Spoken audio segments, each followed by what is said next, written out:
everybody's time. We have a lot to cover today. A lot of good work.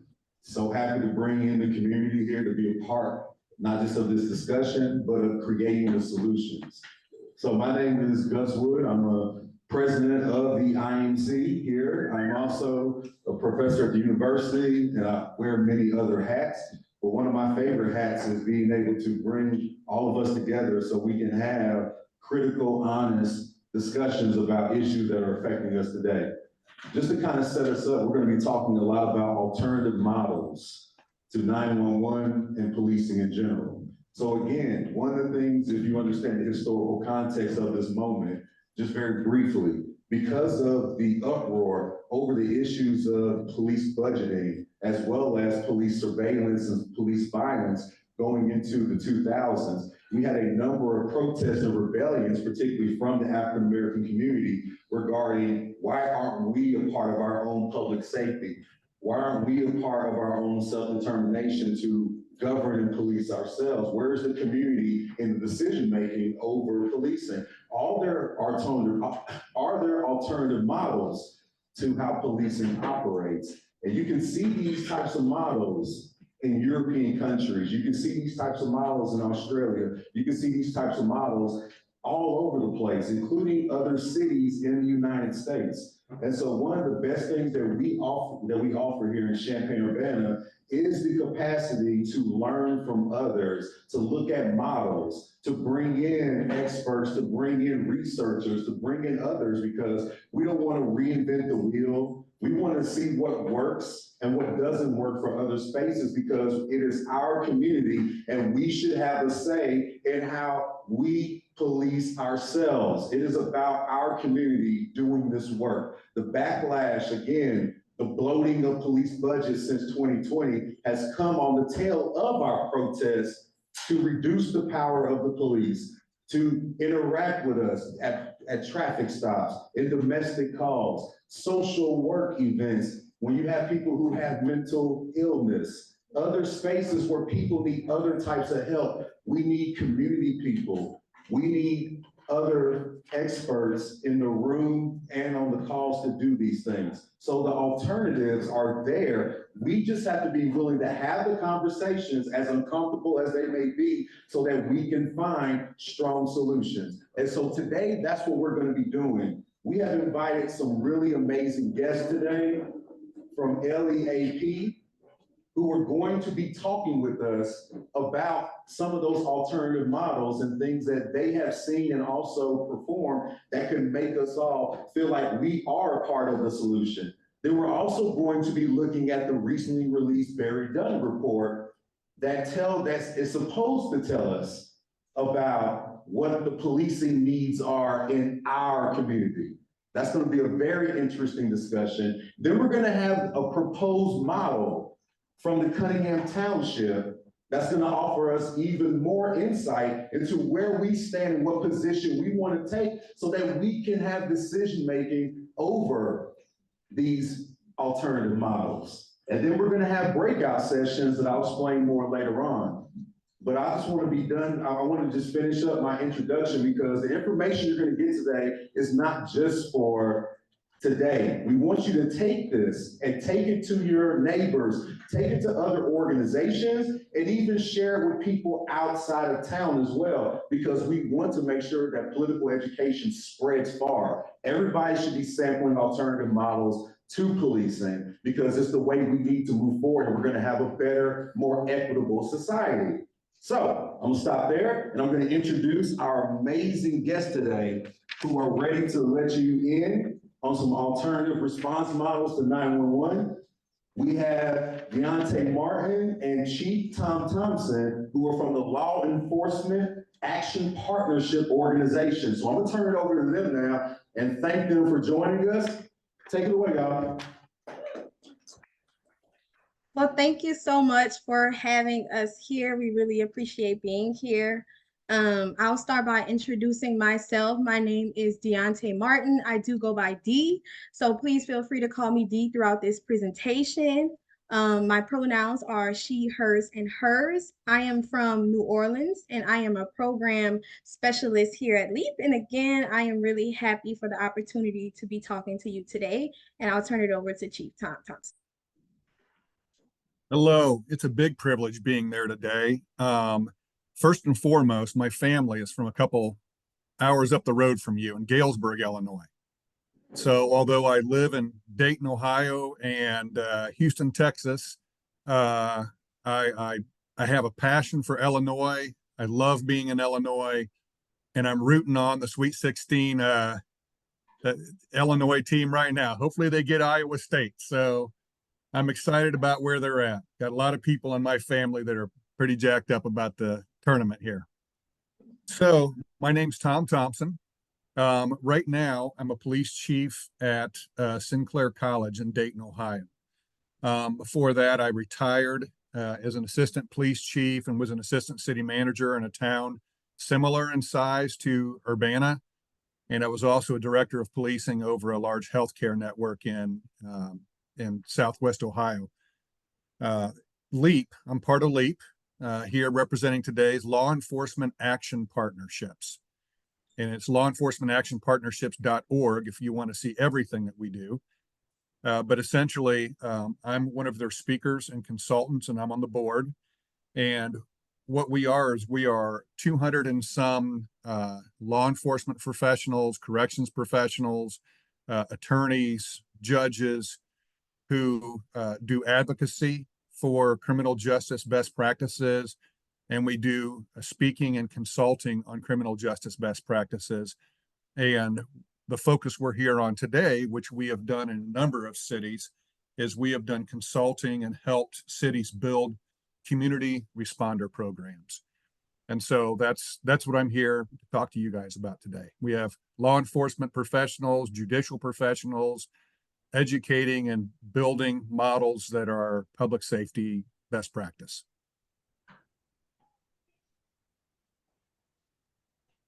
If we can get that presentation up, that'll be great.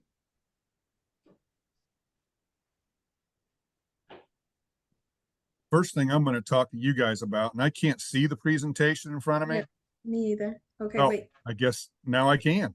Yep, Thank you. Thank you.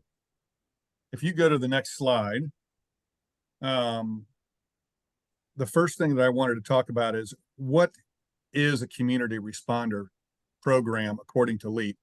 You know, first of all, why were they built? Because there's a lot of problems now that public safety is having. There is increased response times for 911 calls for service, and some of that is because many police departments are short-staffed. There's negative interactions between law enforcement and vulnerable populations.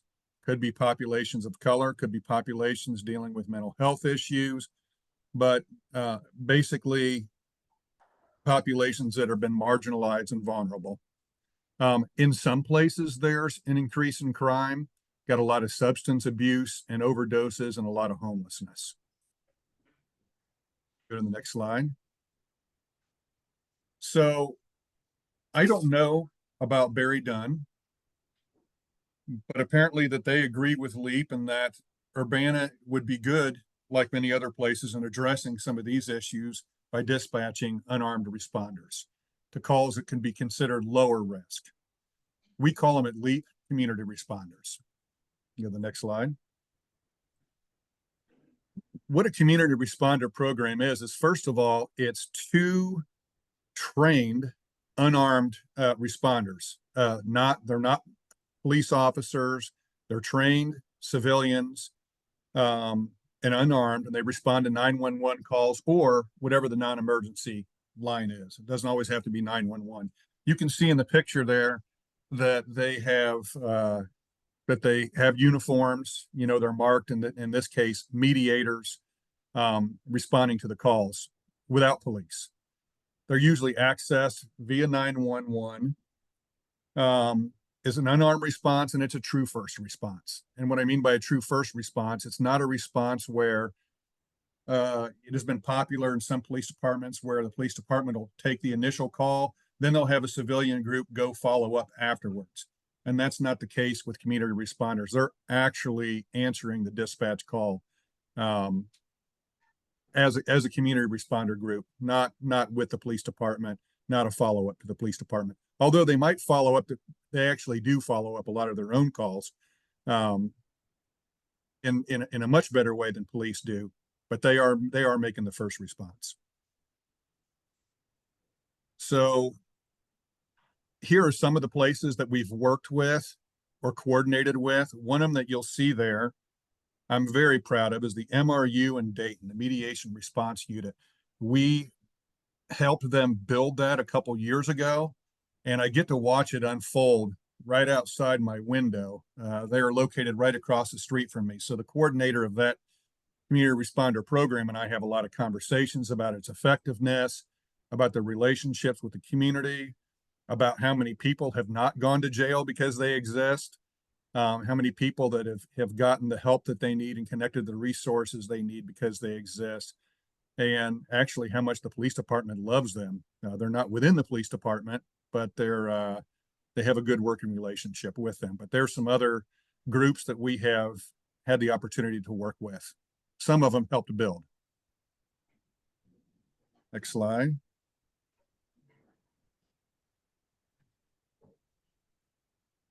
My first question several years ago when we first started talking about community responders is usually the first question that most people in law enforcement raise is, are these things safe?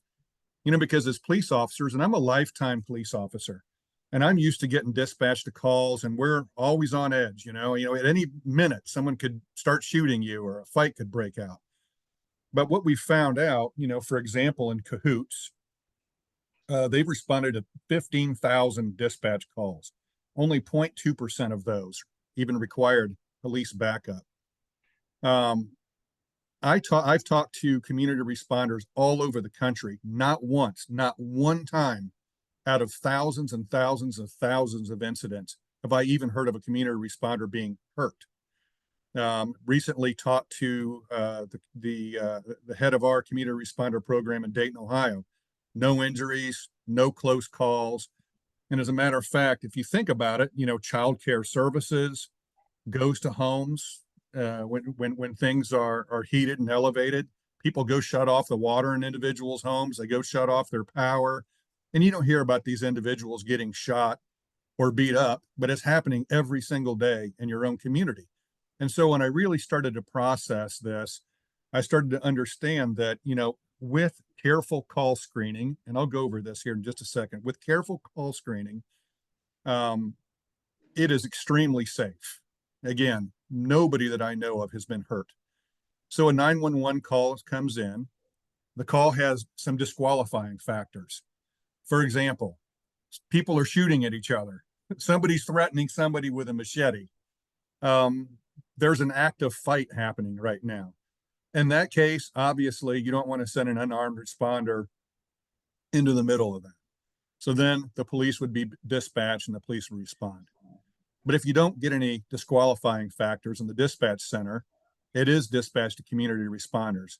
Now, 0.2% of the time of the 15,000 calls dispatched in Cahoots, and about that same percentage, maybe just 1 or 2% in Dayton, when a community responder gets there, they're trained to say, hey, there's something dangerous happened.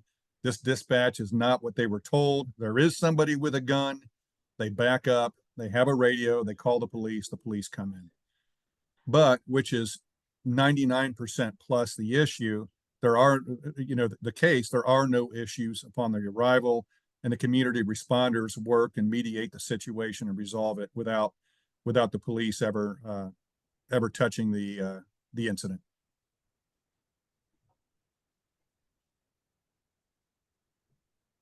So we're going to talk about where LEAP and Barry Dunn diverge. We both agree that Urbana could use an alternative response unit, but we disagree on a few things that I will go into. So you could go to the next slide.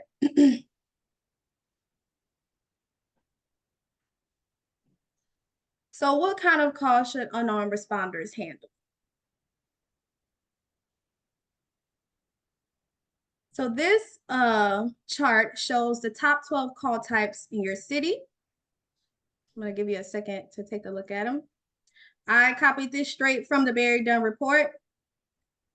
And I want to call attention to some of the call types that relate to Barry Dunn. So Barry Dunn recommended a community service responder in which they would respond to report taking calls like accident property damage report,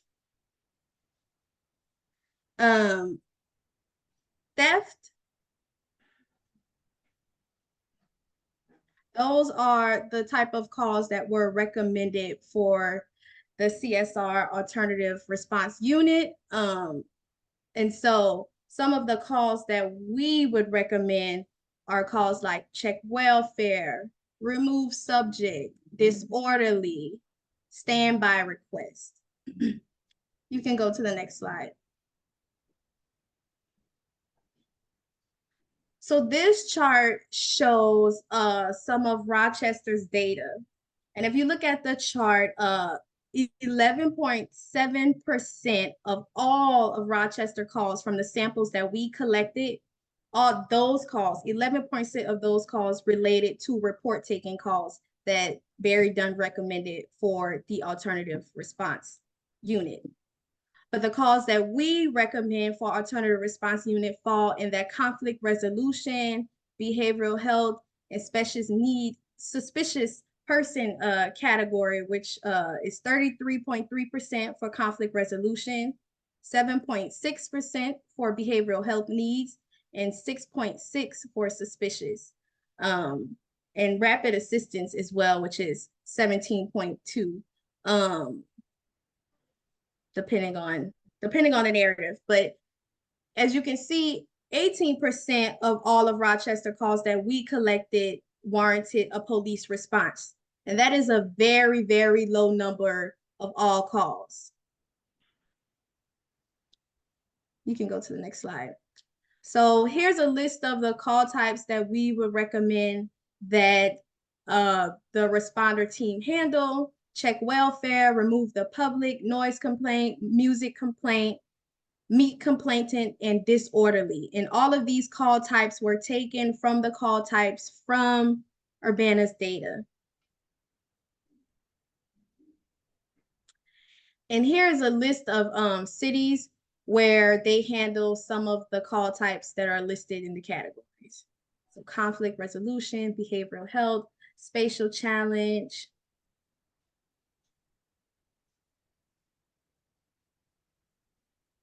And so how common are these calls? In the Rochester data, most of those calls qualified for someone who is proficient in conflict resolution and can handle those calls.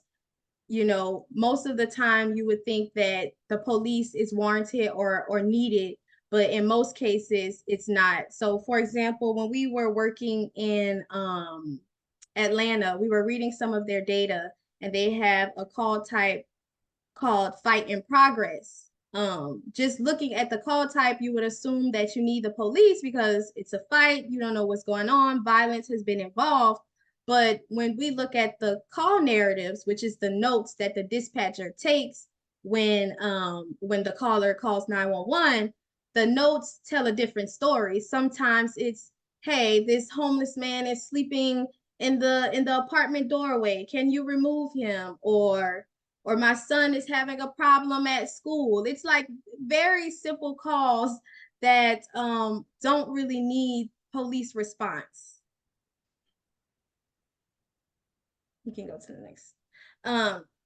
So we would say, in order to make a real impact on communities of colors and other vulnerable populations, your program needs to handle not just mental health calls, but a much broader range of calls. As you can see from the chart that I just showed, a lot of calls involve conflict resolution. Actually, 61.5% of those calls involve conflict resolution. So as you think about your program and what it would look like in your city, you may want to think about the type of calls that you want to handle, such as, you know, check the welfare, move complainant, noise complaint, things like that. you should go to the next slide. So where should the unarmed responder program be housed? So this is a chart showing where existing community responder programs, where the city is in the program and what's their operating agency. So for Albuquerque, they have a ACS, a community safety department, in which they created and also house their alternative response unit there. Albany, New York has a program which is housed in the health department. Same for Houston and San Francisco, and in quite few other cities operate their program in outside agencies, such as Austin and Baltimore.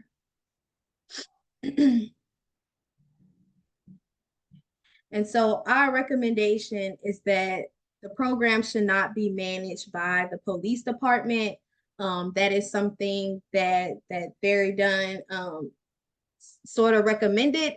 And so that's just not something that we recommend. That's not a trend within this area. And also it could make people, be very suspicious of the program. And so in most cases, a lot of cities just house it within an existing department, or if they have the money, they create a new department. Although a lot of cities have house their unit within an outside agency, that's not something that LEAP generally recommends, simply because when you house the program within like a city department, it's a more secure contract with benefits and salaries, and it's also a city employee, which the job is kind of hard to terminate in certain cases. So that's just something that LEAP would recommend. And before we get into questions and answers, I do want to say that Barry Dunn did say that they would release a supplement report giving a more extensive recommendation on alternative response. And we would definitely be happy to look at it. They did say that the city and the police department do agree that they need to look at calls that actually require police assistance. So we are hopeful that the next report is more extensive and has some of the call types that we have listed in this presentation. And Dee, if you don't mind, before questions, I just want to kind of double down on what you said about, you saw all those organizations, they don't have their community responders housed inside the police department. And just real simply put, and I've talked to a lot of these cities, the reason these community responder programs are coming about is because the community is upset that they're not getting the service that they want, or they don't feel like it's equitable. And they think there's a better way. And there is a better way. So to place the, and usually a lot of it is derived from mistrust with the police. Now, I'm a lifetime police officer. I love police officers. I am one. But I totally understand that. So it's counterintuitive to then take this new department and place it under police control. And so that is why almost all departments, they do not have their community responders reporting to police.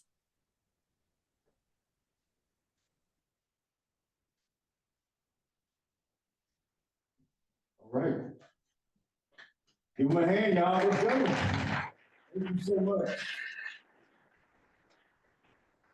All right, so this will be the first Q&A session that we're going to have for today. We're going to have more throughout the day as well, but who wants to go first? Questions for Chief Thompson and Deontay? Yes.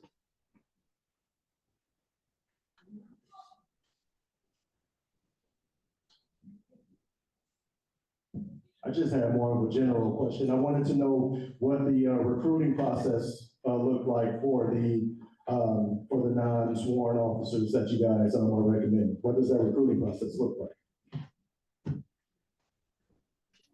So I can tell you in the departments that I have worked with, a lot of the individuals that they hire, many times are college educated. I mean, these individuals are pros, but some have lived experience. They might have been prior incarcerated. They may have prior had addiction issues. And a lot of times they're people from the community that understands the community. And so I think what you end up with on a lot of the community responder programs is a very diverse group of individuals who are educated and trained and have life experience that's relevant to making sure that the calls that they go to have safe and healthy outcomes. And so it's just, there are job descriptions, you know, the different places that they put out, but generally the person that they're looking for is the individual I described. Yes, I would just add that most programs focus their hiring efforts on like cultural competency, de-escalation, life skills, things like that. And even when we are writing reports and recommendations, we don't recommend that a program requires license and hard credentials to be a responder, because we know that a lot of the problems that people are experiencing, sometimes you need someone, a peer, you know, a social worker, and you know, sometimes you just don't need a clinician on those calls, on all of those calls. So we don't recommend that the program has hard credentials for hiring. And I don't know of any that were former police officers. I'm not saying that couldn't happen, but I'm just saying I don't, that has not been any type of criteria that I know.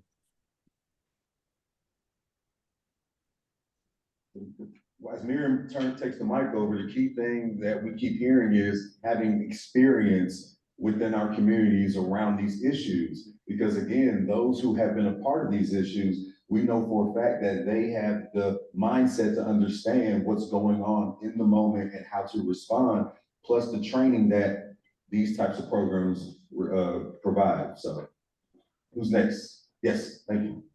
Yeah, I was wondering how the cost compares to hiring officers versus having one of these community responder programs.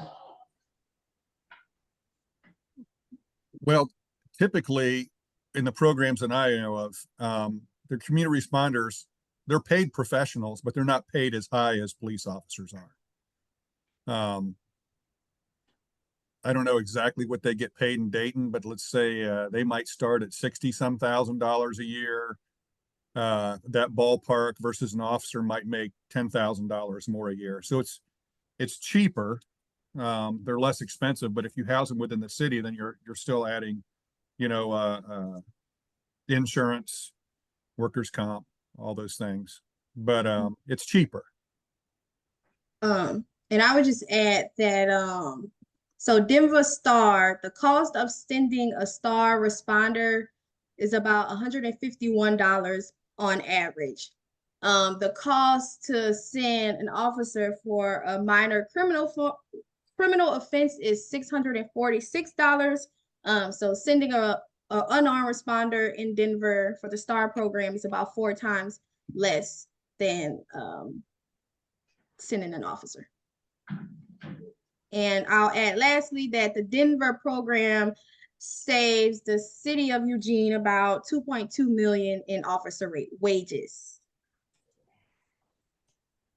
Thank you so much for that. Our next question. Yes, you had brought up that many people ask, are these community responders safe? There was concern about the safety of the community responders. But why isn't the second question, are the people that the community responders are responding to, are they safe? Why wasn't that asked? Can you repeat that? I couldn't hear it very well.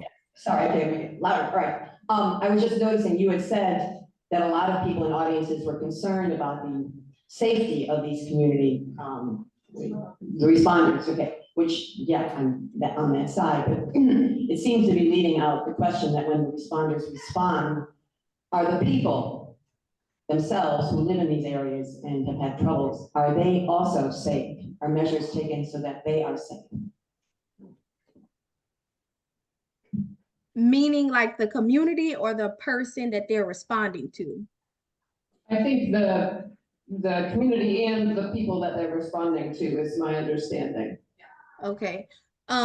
So I think that in most cases, we are talking to audiences that are very critical of the work that we are doing. And so, you know, safety is just one of those concerns. It's like you're sending an unarmed responder to calls. We've been sending police to those calls for years. What do you mean you want to change? Or, you know, so it's natural for people to be critical of it, but we think that an alternative response unit like the community responder program, you know, makes everyone feel safe. A lot of the times when we are in cities, most of these calls are due to, you know, homelessness and substance use, which, you know, in most cases, if people want help, they'll receive it. But sometimes, you know, they won't receive it unless someone asks. And that's the beauty about community responder programs, is that they have referral services that they go to the responder. I mean, they go to the caller after the call and check in on them. Some programs do 60 and 90-day check-ins. And so these people are getting the services that they need. I call it like a domino effect. You know, you help one person, and then all the community starts to feel that, because the community feels everything. The community feels when we have homelessness people in our communities and we can't help them. We feel that when we see people overdosing on the street. But when we can help people and have a community responder program and get them the services that they need, we're helping the community all in all. And I'd say that the community is safer. Now, if it's a gunfight, you want the police to show up. A community responder is not going to make that safer. But in the calls that the community responders are dispatched to, the community is actually safer because the community responders don't use force. And when people become unsafe is when people start laying hands on individuals, then individuals get hurt, individuals go to jail. And so I think a bigger question is, one that I had was how many incidents have police officers been to when someone who's had mental health issues that you guys have seen, that's documented all the time in the news, someone who's had mental health issues, someone who's had some other behavioral issues that have gotten shot and killed or arrested or injured because you had the wrong responder. You had a responder that wasn't trained and how to deal with that situation. Somebody got hurt that shouldn't have. So community responders responding on the appropriate calls are actually safer for the community because they don't use force. They are problem solving and not taking anybody into custody or putting their hands on anybody. Thank you. Yep. Just to add in too as well, there are models of this in other countries as well, where they've done research reports and papers that show that the community is safer because of the types of trainings that community members who participate in the programs actually engage in. So you actually have kind of a self-replicating support and protection system that develops because of these types of trainings that are happening in these kinds of programs. So you're talking about exponential benefit in the future as well, and not just for those immediate issues. So that also is a factor. And so I've got a three-part question, and that going right off of what Gus just said. So I'd like to be able to see some of the models, and you have a list of cities that were already doing this, but 2/3 of us are sitting so far back that we couldn't see the charts and we can't see the lists. And so is there a place where those things are available? That's one. Two, the thing I also wanted to ask, the main question I wanted to ask was, who is the employer of the responders then? Is it the city?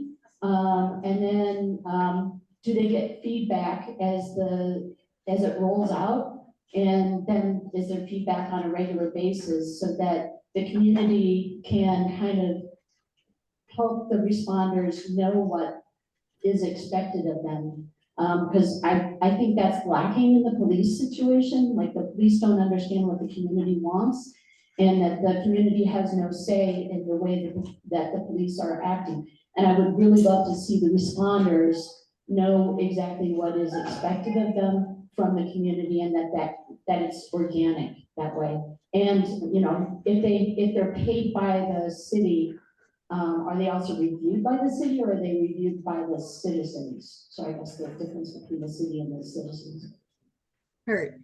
That's some good questions you asked. So first question is, I sent a PDF copy of this presentation, which Miriam can share around to everyone. And I also have a couple of documents that I can send over, such as the recommendations we've made to Dayton, Milwaukee, and like a document that shows some of the details about existing programs similar to these charts that I have listed. I can send that over to Miriam, and she can disperse it to however she sees fits, like, you know, in terms of logistically.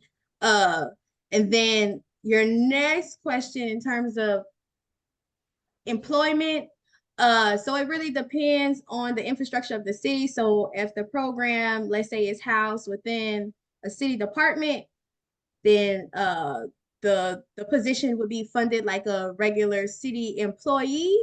And so when it comes to review, the beauty about community responder programs is that we subscribe for people to hire those within the community, so that the program is automatically organic.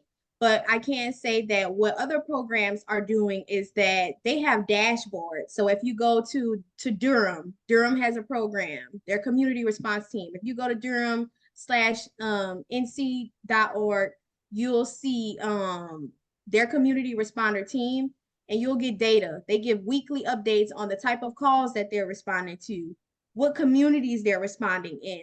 And so that's the beauty of it, because you get to see this program actually working in live numbers. And the beauty about them, I actually call them like the Mercedes of community responder programs right now, is because they have that information readily available in a very accessible way, which is very beautiful. And honestly, we need that type of data to show that community responder programs are responding to a large percentage of calls. They're getting people referred to, like, for example, St. Petersburg, Florida has a program, and their program helped 12 people get into permanent housing. So that's 12 people who have full permanent housing now, simply because they got responded to by a community responder. And so in terms of evaluation, we advocate for the program to partner with a city or another consultant agency or something like that to evaluate the program. Most programs, if they pilot, they do like a 6-month review, a 12-month review, and so on, to just keep up with the program and keep up with key performance indicators and things like that. But the community does put input on what's going on within the program. And that's the beauty of you being here as well, because we get to hear what you say. So when people like you show up and say, this is what we want in our community, that's what the community gets. So I hope I've answered exactly what you asked. And Dee, I'll just add, each community is unique. So you can see how the different communities are set up. But for example, if Urbana said, you know what, we'd like LEAP to help us build one, we would look at different places like Amherst and Dayton and Denver and Durham. But you're not Denver or Durham or Amherst or Dayton. You're Urbana, and you're special, and you have your own specific needs. So what we would do is we would look at elements in those different communities, and then we'd find out what works best in these communities is consistent with what Urbana has. And then we work with, actually at the table is the community. Dispatch is at the table, the city's at the table, you know, especially if that's where the money's going to come from. The police, fire, medics, people that are responding to these calls are at the table. But the community, the citizens have a huge voice in how it's constructed in their own community. Yeah, we can't speak for how other people consult when they're doing alternative response, but we go into the communities and we go and see Yeah. what your organizations are doing, and we actually put them in our report. So we recently worked with Evanston, which their program got approved by City Council with our recommendations, but we have some of their community organizations in the report saying, hey, make sure that you have referral services to them because they're doing some of this great work in your community, and you need to collaborate with them with this program. So you can be sure on the community being included in a program for sure on our end.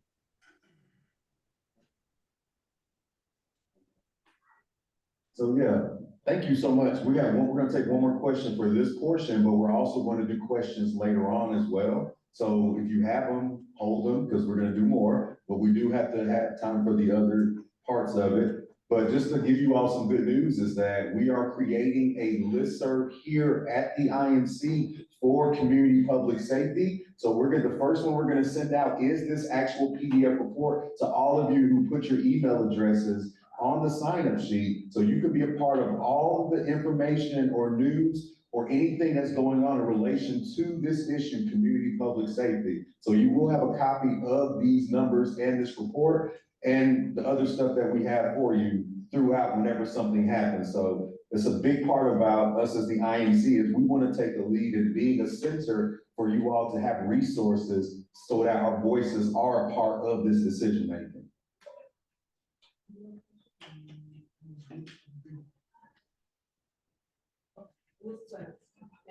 Did you have a question? Good afternoon. I am Larry Boone. I'm the police chief here in Urbana and formerly the police chief in Norfolk, Virginia. Mr. Gus, I want to thank you for putting this on. This is a very important topic. I am an advocate for alternative response. I'm not just saying that today or since I've been in Urbana. My record speaks for itself. I just wanted to highlight some of the type of calls that were in the Barry Dunn report with respect to what CSOs would respond to. It's more robust than what was highlighted today. Very robust. The other part is there's three types of community service response officers. It's the low-hanging fruit type of calls for officers, barking dogs, etc. Number two, mental clinician type calls. And number three, violent crime interrupters. All three have a part. It just depends on the city and how much each part would be involved. I don't want to give an assumption that those positions are completely sick. They are for the most part, but I'm speaking from experience in which I've seen individuals injured going to these type of calls. And what ended up happening is they don't want to do it once someone is seriously injured. That's just fact. I'm speaking from experience from my prior assignment. We had these back in the 90s. We had about 10 of them. One person got assaulted. The rest of them didn't want to do it anymore. So those things do happen. I just wanted to put that on the record. And thank you for providing us with feedback.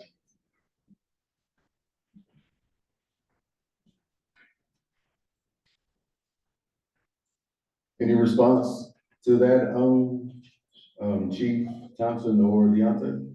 No, Chief, I appreciate that. And I think Urbana is fortunate to have someone who's going to be an advocate of an alternate response type program. As far as call types go, when you said more robust, it made me think of in Dayton, we started out with 9 call types that community responders were going to go to. And that's now turned into 20 some. So by working with the police department, working with community groups and evaluating the calls for service they're going to, they've actually more than doubled the type of calls that they're now taking versus before. So I think that list will definitely expand. As far as injuries on the job, anything can happen to anybody at any time. That's very, very true. That's why it's so important that these responders are trained, and not only trained, but in the programs that we've worked with, they're equipped with radios and direct communication to police as well. So if they are in situations where they need assistance, they know when to back out and they know when to go get a hold of individuals who are better equipped to be able to help them. All right. So first, let's give a big hand again to the chief and Deontay. Thank you so much for coming.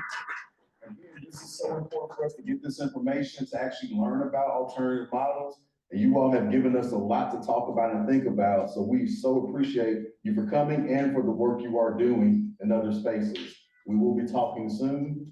And so for the next portion of our event, again, save those questions because we're going to do another Q&A session very soon. But we do want to give a chance to Chris Evans to come up and actually give us some more summarized detail about the Barry Dunn report so that we can actually understand and contextualize all the things that our guests have brought to us in relation to this report that we have been waiting to hear about. So please welcome our council member, Chris Evans.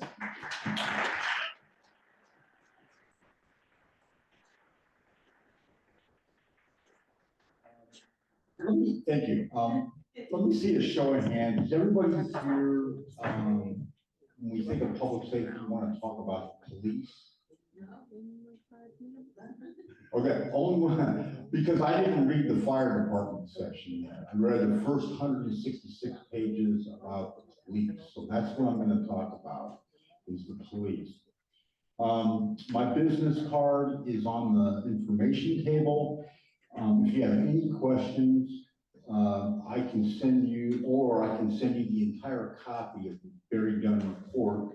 So just send me an email and I'm happy to help you. Before I give you a brief 1-2 about what's in the report, a little context is in order. On June 18, 2021, Alderpersons Jay Colasetti of Ward 4 and Chandra Bishop of Ward 5, with unanimous council approval, introduced into the budget an expenditure to have a public safety review of Urbana's police and fire departments. The purpose of this review was to assess the current situation and make recommendations of meaningful long-term ways to increase community safety and well-being for council approval. The ultimate goal was to increase community safety in a way that does not potentially cause further harm to the community. The evaluation was to assess the city's public safety needs through the lenses of racial equity and social justice using community-based focus groups and data analysis. The request for proposals went out, and there was some difficulty finding an organization to take this challenge on. On September 13th, 2021, by a 5-2 vote, council approved an overdue union contract for the Urbana Police Department, giving police a 6% raise by 2023. On July 2nd, 2022, I had a meeting with 2 members of the executive board of the Fraternal Order of Police Lodge number 70, who suggested to me the Urbana Police Department needed 15 additional police officers. On July 18th, 2022, the City Council unanimously approved a 6-year contract giving the Urbana firefighters an 18% raise by 2028. At the November 14th, 2022 City Council meeting, City Council unanimously approved $1.34 million in pay bonuses for the police department over the next 4 years. At the March 13th, 2023 City Council meeting, by a majority vote, the City Council approved another union contract for the police department, raising wages 10% by 2026. That same March, the city hired Barry Dunn, a public safety consulting firm out of Portland, Maine, for $235,000 to conduct a public safety review sought after since 2021. The public safety review was to be completed within 18 months. On April 25th, 2023, I had a meeting with the Urbana City Administrator and the City of Urbana Finance Director to explore ways to increase revenue because, as they informed me, quote, the City Council may wish to consider increased staffing in police, end quote. On October 5th, 2023, I had a meeting with members of the Urbana Police Department and the City Administrator who introduced to me a plan to hire 15 additional police officers and expressed the need to raise revenue to pay for this increased staffing.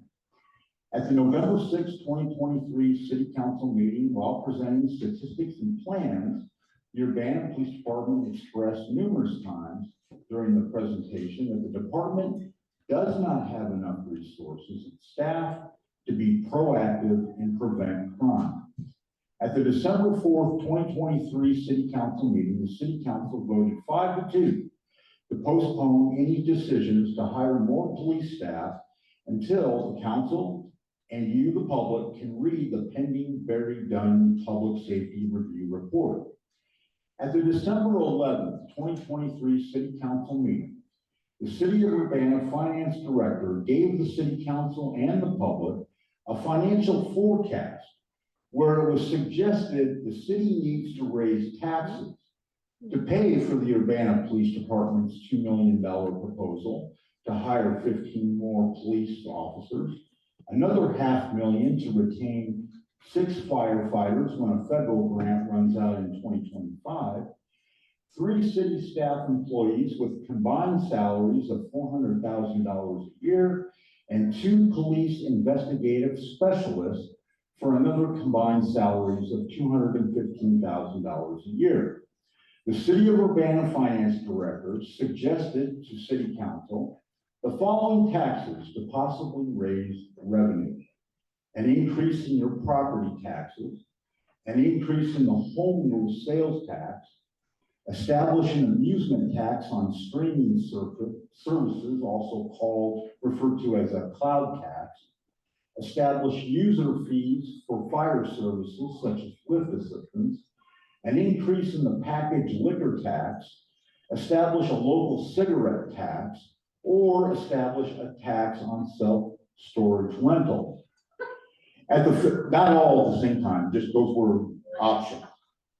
At the February 5th, 2024 City Council meeting, the City Council gave final approval by a vote of 6-1 to demolish 2 fire stations, one on Philo Road and one on Lincoln Avenue, and build 2 new fire stations for approximately $18 million when adding up construction costs, design fees, and the interest on the construction loans. And finally, on March 13, 2024, the Barry Dunn Consultants' first of 4 reports to be released about Urbana's public safety was made public. This report I'm supposed to be telling you about is about police and fire staffing. And you may ask yourself, well, how did I get here? You were wondering how I was going to look into talking. The Barry Dunn Consultants have 3 more reports to issue. One is an essential calls for service report. A second is a proposed alternative response plan. And finally, a report on an alternative response implementation action plan. So we have a ways to go. And we talked about before.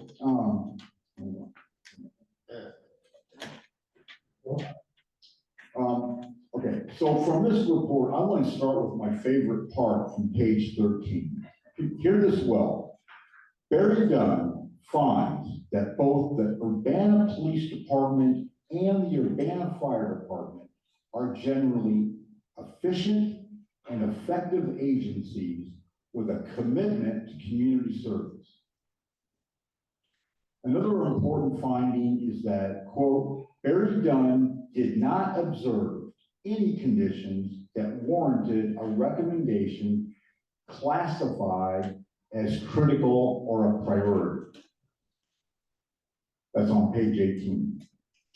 The report about the police is 166 pages long, and it is a very detailed with lots of stats and facts and tables, and they approached it and they analyzed the police department from many angles, accounting for police officers' workload, duties, and staffing. There's a two-page one page on both sides that we try to summarize some of that information for you.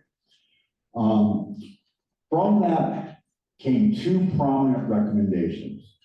Barry Dunn recommends the Urbana Police Department establish a patrol operational minimum staffing level of 44 positions, which will be achieved by adding 7 sworn police officer positions and 6 non-sworn community service responder positions to patrol. Another recommendation was, Barry Dunn recommends the Urbana Police Department create a non-sworn community service responder unit to assume some of the workload of sworn officers and to provide an alternative to sworn response. And to provide an alternative to sworn response, that would be police officers, to community service needs. Another key finding was the largest volume of cumulative calls for service workload in Urbana is service-related, comprising 61% of all calls for service volume and 63% of the total time spent on calls for service. Criminal incidents in Urbana represent only 30% of all calls for service volume and require 31% of overall time for patrol officers. This means, says Barry Dunn, the most frequent incident type Urbana police respond to is non-criminal incidents, particularly service incidents. Barry Dunn states, the large volume of non-criminal calls represents an opportunity for alternative responses, like a community service response unit, that could relieve some of the obligation of this non-criminal call volume from police officers and will be the subject of its future reports. And with that, I'll yield to Daniel Sherman.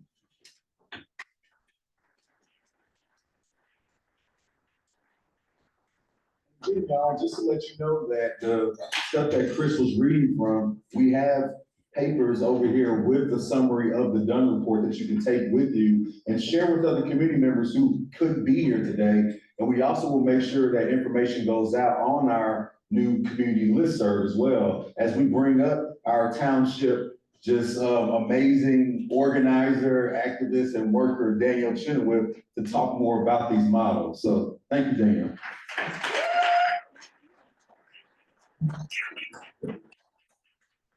That's taller than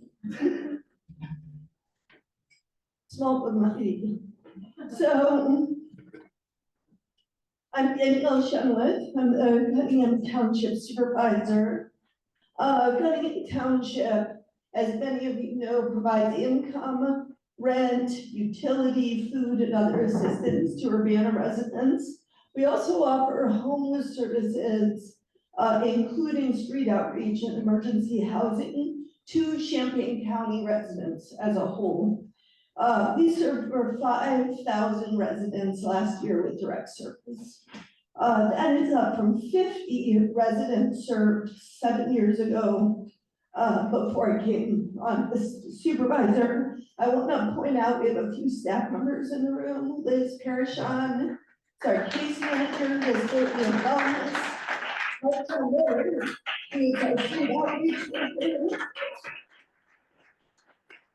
And he's seated in the room. Ethan is our intern. I know he was trying to get back from Chicago. He is our intern looking at alternative responder models. So, yeah. Oh, and Jenny, sorry, I'm going to read you last. Jenny is our case manager with emergency housing. I just want to point out these folks interact with highly escalated, highly triggered folks in crisis on a daily basis.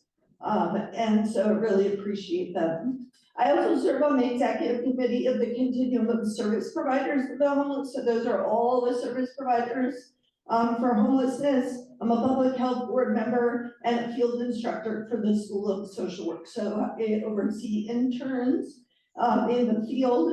We, for about 9 years, have been on the crisis intervention team, kind of roundtable with the Urbana police. My words are my own. I have to say that, especially if I mention the environment and anything.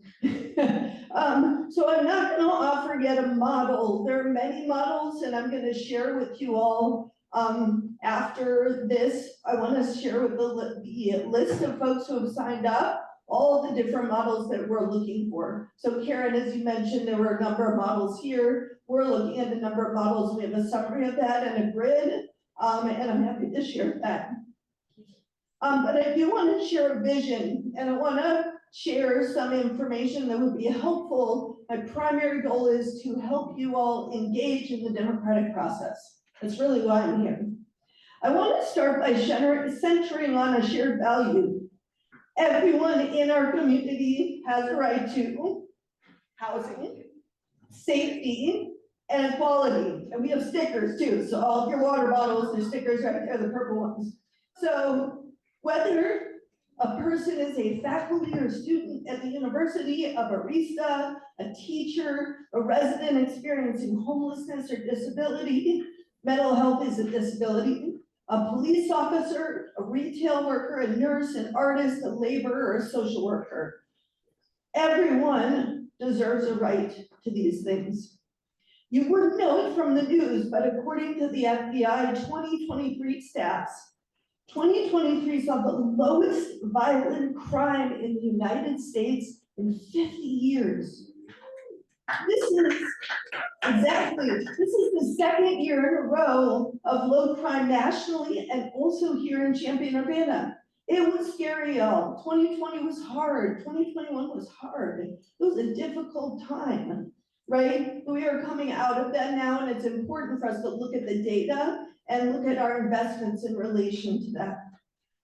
So, Barry Dunn report, I'm going to speak a little bit about it. Township has not been involved in that process.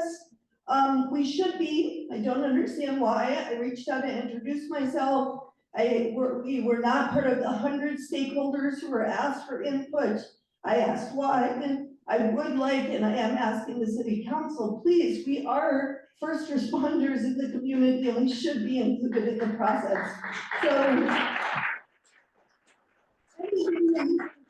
like elected representatives know, if you think township should be at the table in talking about this, let the mayor and the council know. But I do want to say that I did get a chance to read a portion of the Barry Dunn report, and about 2/3 of the calls for service in Urbana are service calls not related to crime.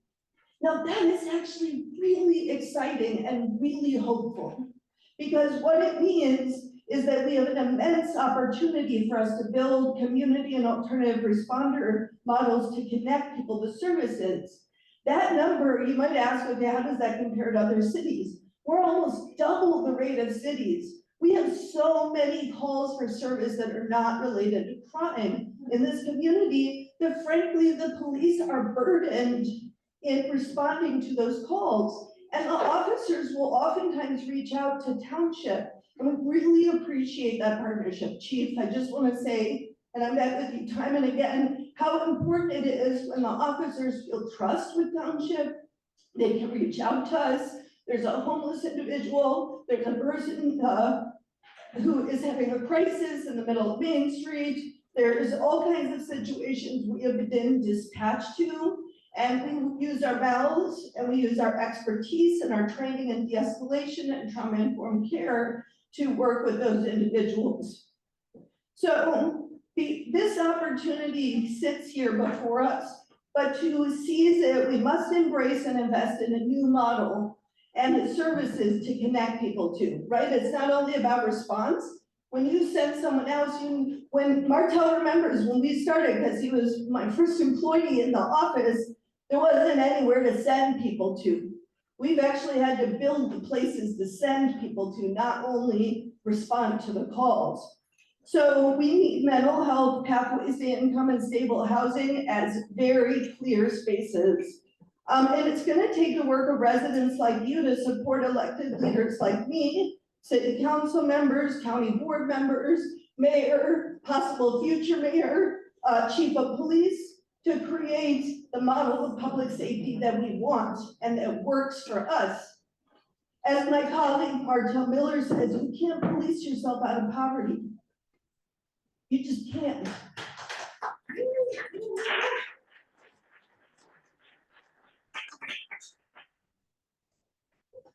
So, at Township, we've been building since 2018. We have spent $800,000 to date to keep people from being evicted in Urbana. We have provided outreach services to 200 homeless individuals and 139 homeless or precariously housed families. We have sheltered 76 street homeless individuals and 77 families, including 145 children. And we have helped 150 literally homeless households move into permanent housing adjusted to their income. So I remember Lee was talking about 12, which is great, but I was like, yeah, we did 150 because we've been working to connect people to those services. Township is a highly trained staff. We have many partners who are also highly trained that we work with closely. We have 29 written partnerships. I'm hoping you get a 30th partnership with the city on paper, right? We're a highly trained staff, and nearly 100% of our staff have lived experience on public aid, including myself, right? So we don't have weapons, and we de-escalate with our mouths, and there are times when we need police backup, and we call them. In those very rare situations, we call them and they come, and we have a really important moment, that is a saving lives moment for everyone.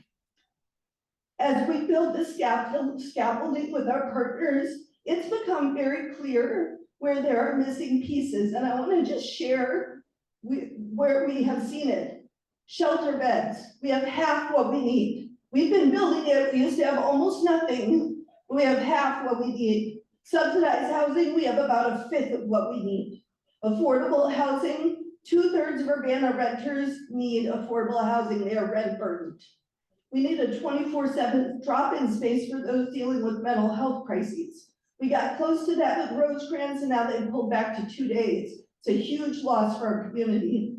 We need mental health providers who take Medicaid. Most of the folks that we work with, that is their insurance. And most of the folks we work with wait months and months to get access to basic services. And we need a responder model that sends the right experts to calls for service from the community and does so in a way that is safe for all, trauma-informed, and equitable regardless of race, gender, class, student status, etc. So violent crime is going down, but homelessness and poverty and insecurity is going up. Do our budgets reflect this? The answer is not yet. Budgets are moral documents. And we're in a budget season for many of the public entities in the community, including Township, the city. As I have shared with Urbana Mayor and council members, in my reading of the past 7 years of city budgets, there has been a reallocation of general fund resources away from community development and community-based programs towards police and fire. And yet we have not seen an adjustment of public safety institutions to the new reality of public safety. where severe weather like heat, cold, and smoke, housing precarity, and an increase in mental health and substance abuse needs has happened. We've started to take the first steps there. And I did, I speak to Chris's statement. I think he gave a lot of background as to where that looks like, what that looks like. The police have gotten 2.75 million increase in the last 2 budgets, mostly in bonuses and wages. Fire got 817 million in new fire stations. Community development, public arts, human rights and equity, even urban forestry has been cut at the city. Read the budgets and get involved. So the first of 4 Barry Dunn reports recommends adding 7 sworn officers. And I think it's important for us to take a look at the justification for this, which is to free up 40% of police time to do officer-initiated contact. Is that where we want to invest? I mean, honestly, I would love to invest in all of it, right? But there's only so much part of the pie. And so the question is, where do we want our pie to go? And it's not my pie as supervisor. It's not Chris's pie. It's not Chief Boone's pie. It's not Mayor Marlin's pie. It's not Carol Mitten's pie. It really isn't. It's actually your pie. That's the part that's really important in this, and that sometimes officials lose. It's your pie. It's the public's, right? And so we need to get in the game and talk about what it is that we want. So officer-initiated contact, if you dig real deep into the Barry Dunn report, you will see that almost all of the officer-initiated contact is traffic stops. I refer you to Sunyata Chajua's October 2023 piece in the News Gazette. It's also cited in the document, talking about the history of traffic stops, or just Google the name Darrell Cruz. Okay, that guy worked on traffic stop data for like 20 years, and there's a long history of racial profiling in Urbana. I am hoping this chief can address it, because past chiefs have said they would, and then they did a little pilot study and decided, nah, we don't want it, and they pulled back, right? So even though we saw a 10% decrease in traffic stops of Black residents in Urbana, the former chief pulled the plug, right? So if we're going to talk about officer-initiated contact, we're mostly talking about traffic stops. This is like a math problem, like if this equals this, and then A equals B and B equals C, then A equals C. We need to really think about what is it we really want our officers to be focused on, and what's the most effective approach. Last report is 46% of traffic stops were Black residents, who make up 18%. And we are one of the worst in the state. Okay, a sworn officer with a requirement of 16 weeks of training costs about $100,000 annually. A licensed social worker with 6 years of education costs about $55,000 a year, right? We've got 62% of calls that are not criminal. I just want to ask you to sit with that for a second, even if you are the most fiscal conservative. And when it comes to the township budget, I'm pretty conservative, right? So let's just think about that piece. The report also, the Barry Dunn report also suggests 7 non-sworn personnel as part of the community responder model. I think this is an exciting proposal, and one worth taking the time to determine the best approach.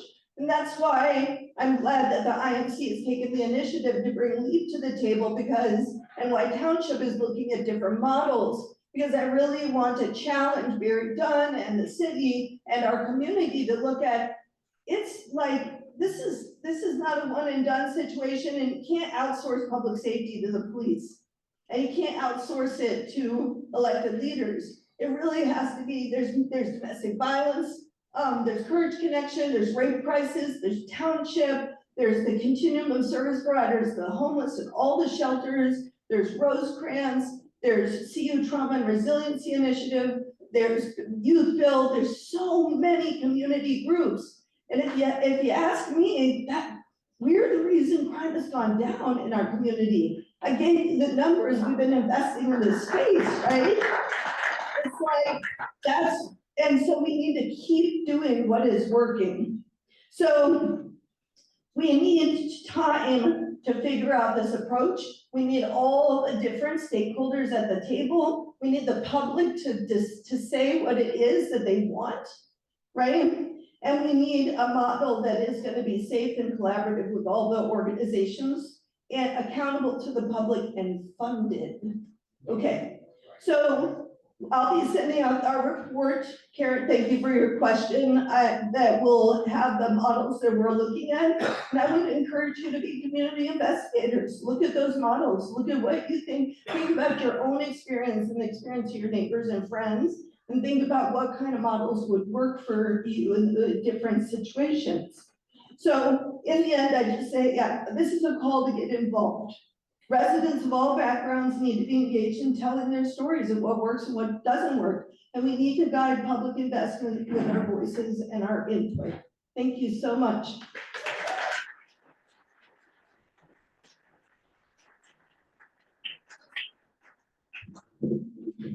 All right, thank you so much, Danielle. Now, as Danielle said, what we need from you. Because again, one of the most important things about what we're offering and what we're proposing is that our voices will matter, that we can actually have a say in asking those critical questions and pushing for those very difficult conversations that we need to have to determine what it is we want. What is our vision for how we see community public safety? So now we're going to do breakout sessions where at your table, we're going to ask you to come up with specific questions because tomorrow is a big day. Tomorrow at the Urbana City Council, they are going to go over this very done report. And we as the community want to be ready with the most important questions we need to be answered for moving forward on community public safety. So at your table, we want you to come up with very critical questions of all the information you've heard today, as well as questions that you would want to ask your city council about these next steps. Where are we going to go with community public safety? How is our voice going to be incorporated?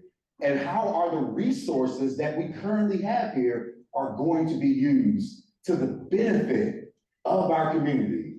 So at your table, we're going to give you about 15, 20 minutes to actually write down questions that we're going to report back here about. And again, it could be about tomorrow's session. It could be about the information that you receive from LEAP. It could be questions about just general information about Urbana, like what actually is happening in our city. Some things we really don't know. Any questions that will help you capture your vision for how you see yourself participating in changing what we want our community to look like.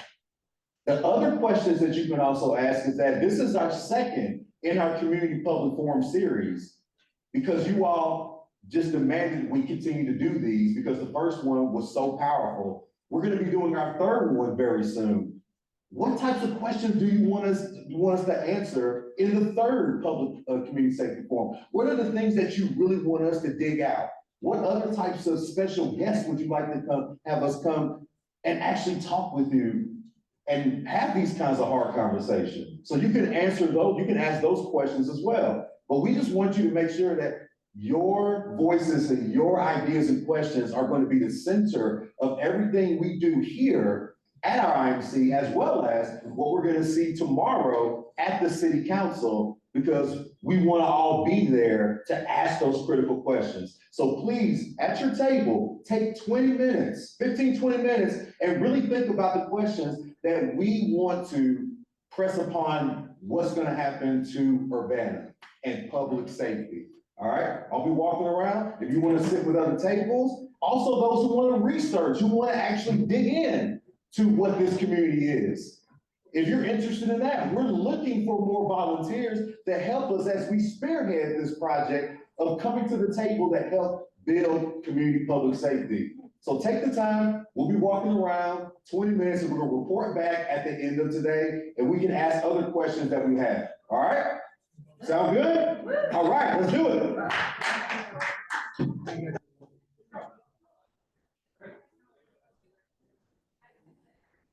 Have provided Post-its for you to write on.